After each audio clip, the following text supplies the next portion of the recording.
श्री राम भगवान की, पवन पुत्र हनुमान की। प्रिय भक्तों, आज बालाजी का यह चमत्कारी मंत्र कोई साधारण मंत्र नहीं है। ये आपके घर में मोबाइल फोन पर एक बार ही बजाना है, उसके बाद धन की समस्या हमेशा के लिए दूर हो जाएगी। आप जितना भी कर्ज लिए हैं, पैसों की जितनी भी तंगी चल रही है, वो जड़ से खत्म हो जाएंगी और कर्ज चुकता हो जाएगा। आज मंगलवार का शुभ दिन है और नौमी तिथि है। आज आपका भाग्य उदय हुआ है, तब आपको इस वीडियो में क्लिक कर दिए हैं। आज आपकी किस्मत नहीं, आपके दर का दरवाजा खुल गया है, जो आपको मिलने के लिए स्वयं इस मंत्र के द्वारा आप प्रकट हुए हैं। आइए यह दिव्य शक्ति पवन पुत्र हनुमान जी का मंत्र का श्रवण करते हैं। ओम श्रीं श्रीं क्रीं पं पवन पुत्राय हनुमन्ते नमः। ओम श्रीं श्रीं क्रीं पं पवन पुत्राय हनुमन्ते नमः। ओम श्रीं श्रीं क्रीं पं पवन पुत्राय हनुमन्ते नमः। ओम श्रीं श्रीं क्रीं पं पवन पुत्राय हनुमन्ते नमः। ओम श्रीं श्रीं क्रीं पं पवन पुत्राय हनुमन्ते नमः। ओम श्रीं श्रीं क्रीं पं पवन पुत्राय हनुमन्ते नमः। ओम श्रीं श्रीं क्रीं पं पवन पुत्राय हनुमन्ते नमः। ओम श्रीं श्रीं क्रीं पं पवन पुत्राय हनुमन्ते नमः। ओम श्रीं श्रीं क्रीं पं पवन पुत्राय हनुमन्ते नमः। ओम श्रीं श्रीं क्रीं पं पवन पुत्राय हनुमन्ते नमः। ओम श्रीं श्रीं क्रीं पं पवन पुत्राय हनुमन्ते नमः। ओम श्रीं श्रीं क्रीं पं पवन पुत्राय हनुमन्ते नमः। ओम श्रीं श्रीं क्रीं पं पवन पुत्राय हनुमन्ते नमः। ओम श्रीं श्रीं क्रीं पं पवन पुत्राय हनुमन्ते नमः। ओम श्रीं श्रीं क्रीं पं पवन पुत्राय हनुमन्ते नमः। ओम श्रीं श्रीं क्रीं पं पवन पुत्राय हनुमन्ते नमः। ॐ श्रीं श्रीं क्रीं पं पवनपुत्राय हनुमन्ते नमः। ॐ श्रीं श्रीं क्रीं पं पवनपुत्राय हनुमन्ते नमः। ॐ श्रीं श्रीं क्रीं पं पवनपुत्राय हनुमन्ते नमः। ॐ श्रीं श्रीं क्रीं पं पवनपुत्राय हनुमन्ते नमः। ॐ श्रीं श्रीं क्रीं पं पवनपुत्राय हनुमन्ते नमः। ॐ श्रीं श्रीं क्रीं पं पवनपुत्राय हनुमन्ते नमः। ॐ श्रीं श्रीं क्रीं पं पवनपुत्राय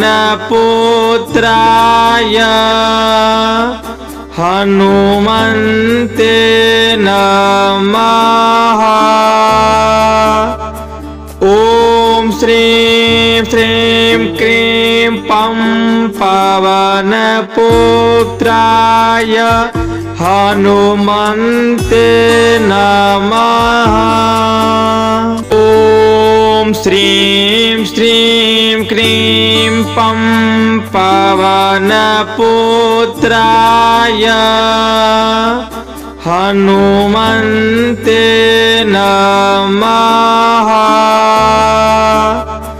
ॐ श्रीं श्रीं क्रीं पं पवनपुत्राय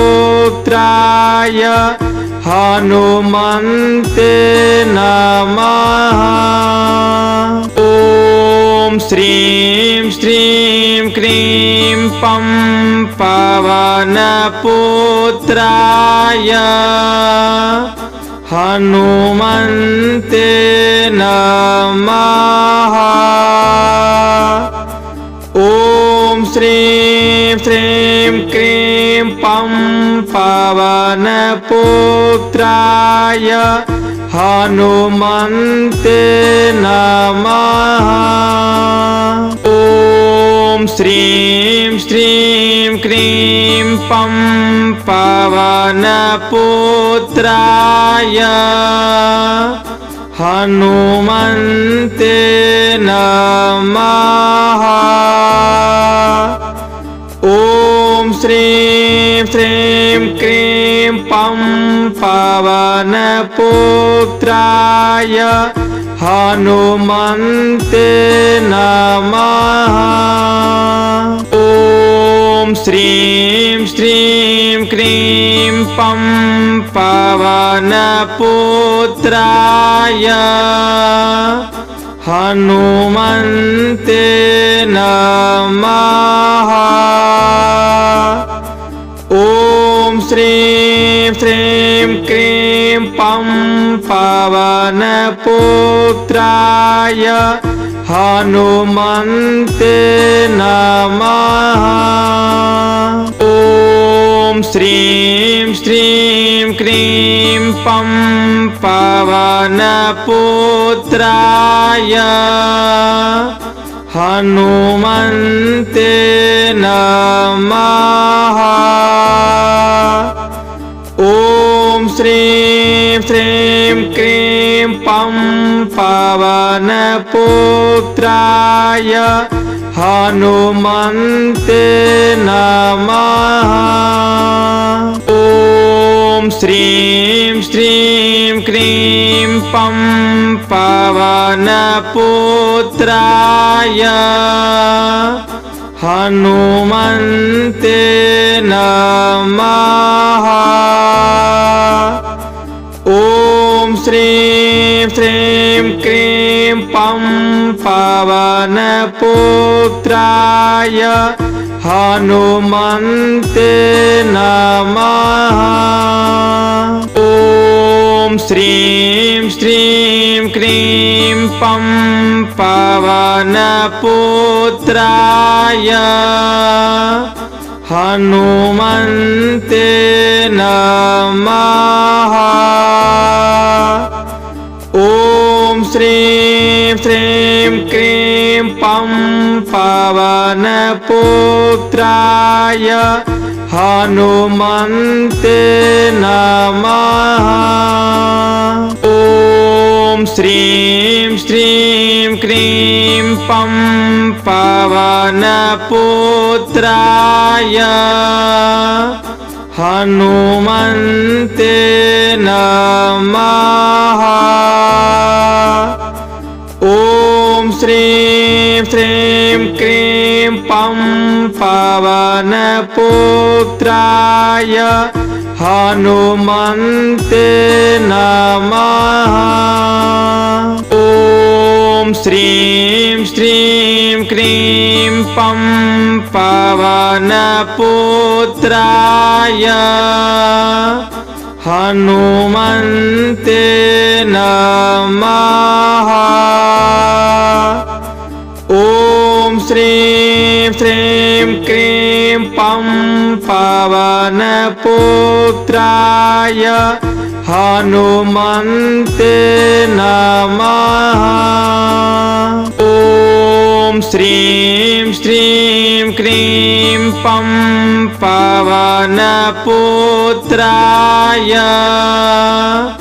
हनुमन्ते नमः।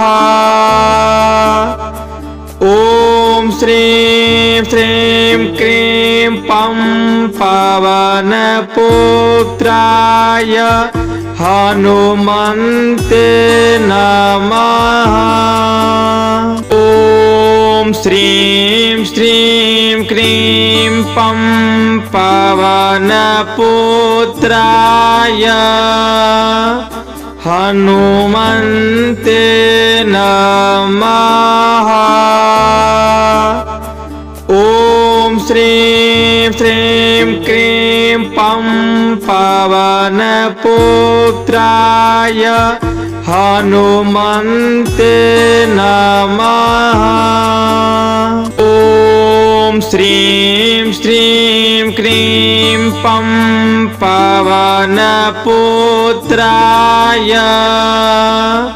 हनुमन्ते नमः। ॐ श्रीं श्रीं क्रीं पं पवनपुत्राय हनुमन्ते नमः।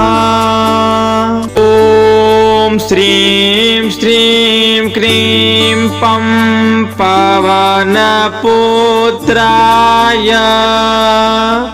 हनुमन्ते नमः। ॐ श्रीं श्रीं क्रीं पं पवनपुत्राय हनुमन्ते नमः। ॐ श्रीं श्रीं क्रीं पं पवनपुत्राय हनुमन्ते नमः। ॐ श्रीं श्रीं क्रीं पं पवनपुत्राय हनुमन्ते नमः। ॐ श्रीं श्रीं क्रीं पं पवनपुत्राय हनुमन्ते नमः। श्रीं श्रीं क्रीं पं पवनपुत्राय हनुमन्ते नमः। ॐ श्रीं श्रीं क्रीं पं पवनपुत्राय हनुमन्ते नमः। ॐ श्रीं श्रीं क्रीं पं पवनपुत्राय हनुमन्ते नमः। ॐ श्रीं श्रीं क्रीं पं पवनपुत्राय हनुमन्ते नमः। ॐ श्रीं श्रीं क्रीं पं पवनपुत्राय हनुमन्ते नमः। ॐ श्रीं श्रीं क्रीं पं पवनपुत्राय हनुमन्ते नमः। ॐ श्रीं श्रीं क्रीं पं पवनपुत्राय हनुमन्ते नमः। ॐ श्रीं श्रीं क्रीं पं पवनपुत्राय हनुमन्ते नमः। ॐ श्रीं श्रीं क्रीं पं पवनपुत्राय हनुमन्ते नमः। ॐ श्रीं श्रीं क्रीं पं पवनपुत्राय हनुमन्ते नमः।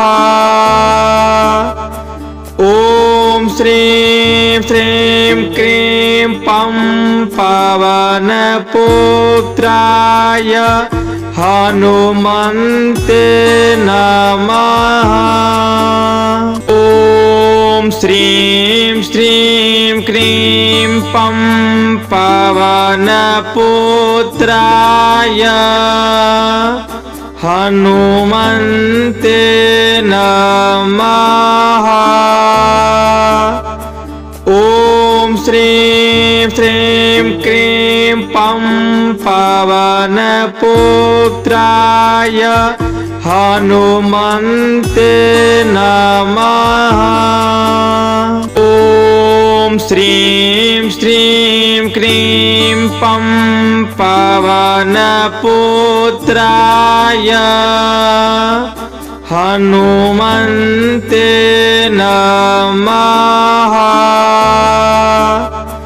ॐ श्रीं श्रीं क्रीं पं पवनपुत्राय हनुमन्ते नमः। ॐ श्रीं श्रीं क्रीं पं पवनपुत्राय हनुमन्ते नमः। ॐ श्रीं श्रीं क्रीं पं पवनपुत्राय हनुमन्ते नमः। ॐ श्रीं श्रीं क्रीं पं पवनपुत्राय हनुमन्ते नमः। ॐ श्रीं श्रीं क्रीं पं पवनपुत्राय हनुमन्ते नमः।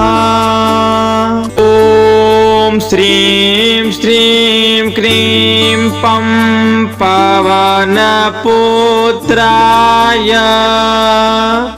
हनुमन्ते नमः।